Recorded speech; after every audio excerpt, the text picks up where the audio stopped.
नमस्कार दोस्तों, मैं मोहित बारव आपका स्वागत करता हूं अपने यूट्यूब चैनल में। तो आज अपन बात करने वाले हैं अडानी ग्रुप के शेयर इतने नीचे क्यों चले गए एक रिपोर्ट को पब्लिश होने के बाद में। तो उसी के बारे में जानने वाले हैं अपन। तो ऐसा क्या आया उस हिंडनबर्ग की रिपोर्ट में जिससे कि जो अडानी ग्रुप के शेयर हैं उनकी कीमत जो है वह करीब आधी हो गई, और जो अडानी दुनिया में टॉप 3 पर थे पैसों के मामले में, नेटवर्थ में, तो वह करीब 8 और 10 दिन में टॉप 10 की लिस्ट से बाहर हो गए। तो ऐसा उस रिपोर्ट में क्या आया था, तो आज अपन उसी को जानने वाले हैं। तो चलिए शुरू करते हैं।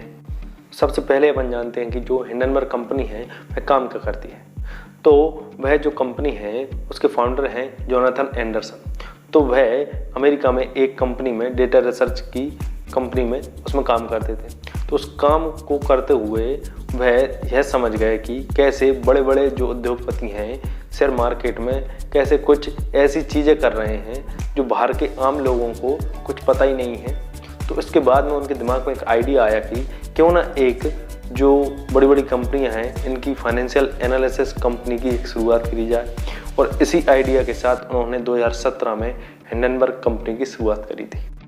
तो अब अपन यह जानते हैं कि यह कंपनी काम क्या करती है। तो यह कंपनी जो है कोई भी बड़ी कंपनी को लेकर, बड़े ग्रुप को लेकर उसके बारे में रिसर्च करती है कि वह कंपनी कोई गलत काम तो नहीं कर रही, जनता का जो पैसा उसमें शेयर मार्केट के जरिए उसमें लग रहा है तो वह कोई ऐसा काम तो नहीं कर रही कि जनता का पैसा जो है वह डूब जाए, जिसकी मतलब कि मार्केट वैल्यू अपने शेयर की बढ़ाकर तो नहीं ले रही है कोई कंपनी। तो इन सब चीज़ों और भी कई सारी चीज़ों को लेकर के यह रिपोर्ट को पब्लिश करती है कोई भी कंपनी को लेकर। तो अपन अडानी ग्रुप के केस से ही समझते हैं कि जैसे ही इस कंपनी ने रिपोर्ट को पब्लिश किया उसके आज 8 और 10 दिन के अंदर उस कंपनी के शेयर जो हैं वह करीब आधे हो गए हैं। तो इन्होंने अपनी रिसर्च को लेकर करीब 80 सवाल पूछे थे अडानी ग्रुप से, जिसको अडानी ग्रुप ने नकार दिया उस समय। अगर उसी समय उनको अगर ठोस जवाब दे दिए होते तो शायद कंपनी का जो शेयर इतना गिर गया है वह नहीं गिरता। तो अब आपको समझ में आ गया होगा कि यह कंपनी करती क्या है। तो अपन यह जानते हैं कि जो हिंडनबर्ग कंपनी है तो उसने अडानी ग्रुप को ही क्यों टारगेट किया है। तो इसके पीछे कई कारण हो सकते हैं। उनमें से एक यह भी हो सकता है कि जो हिंडनबर्ग कंपनी है उसने अडानी ग्रुप के शेयरों में शॉर्ट पोजीशन ले रखी हो। दरअसल क्या है कि शेयर मार्केट में पैसे बनाने के 2 तरीके हैं। पहला है लॉन्ग पोजीशन, जिसमें लोग मान लो किसी ने 100 रुपये का शेयर लिया और 150 में बेच दिया, तो उसमें क्या हुआ, उसने 50 रुपये कमा लिए। तो इसको बोलते हैं लॉन्ग पोजीशन। दूसरा है शॉर्ट पोजीशन। तो शॉर्ट पोजीशन में क्या होता है कि मान लो मैं हूँ तो मैंने ए पर्सन से 10 शेयर 100 रुपये के उधार लिए हैं 1 महीने के लिए। अब वो 10 शेयर को मैंने बी को बेच दिए 100 रुपये में ही। अब मुझे भरोसा है कि मैंने इस कंपनी की जो रिसर्च करी है और इस रिसर्च को पब्लिश करने के बाद में इस कंपनी के जो शेयर हैं वह आधे हो जाएंगे। तो अब मेरे को क्या करना, 1 महीने बाद ए को लौटाना है मेरे को, कितने 10 शेयर। मेरे को भरोसा है कि जैसे ही मेरी जो रिपोर्ट है पब्लिश होगी उसके बाद में इस कंपनी के शेयर मतलब कि 50 रुपये मिल जाएंगे मेरे को 10 शेयर। तो मैंने क्या किया कि रिपोर्ट को पब्लिश कर दिया। अब वही 10 शेयर मैंने 50 रुपये में खरीद कर ए को दोबारा लौटा दिए और मैंने बेचे कितने में थे, 100 रुपये में। तो मेरे को 50 रुपये का शुद्ध मुनाफा हो गया। तो इसको बोलते हैं शॉर्ट पोजीशन।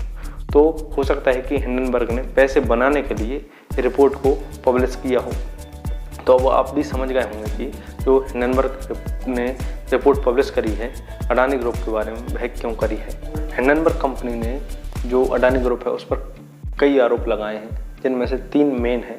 तो पहला तो हिंडनबर्ग ने यह बताया है कि जो कंपनी का सेक्टर है तो उस सेक्टर में अगर अपन अदर और कंपनीज को देखा जाए तो उस सेक्टर में अदर कंपनीज की जो शेयर की वैल्यू है तो उसमें 85% कम है, लेकिन इसकी 85% ज़्यादा है।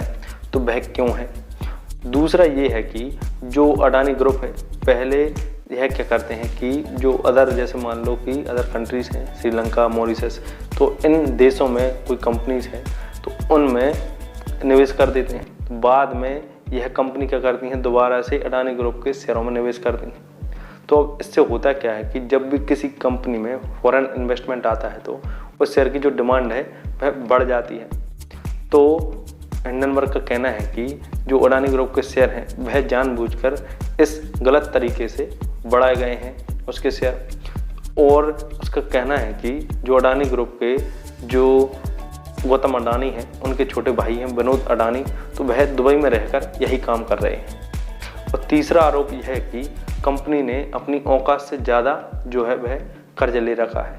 तो अभी अडानी ग्रुप पर करीब 2.2 लाख करोड़ रुपए का कर्ज है। तो अगर मान लो कि कंपनी कोई काम नहीं कर पाती है तो बैंक से जो लोन लिया है कंपनियों ने, अडानी ग्रुप ने, तो वह वसूल करने के लिए बैंकों के पास कुछ नहीं बचेगा, केवल अडानी ग्रुप के शेयर ही बचेंगे।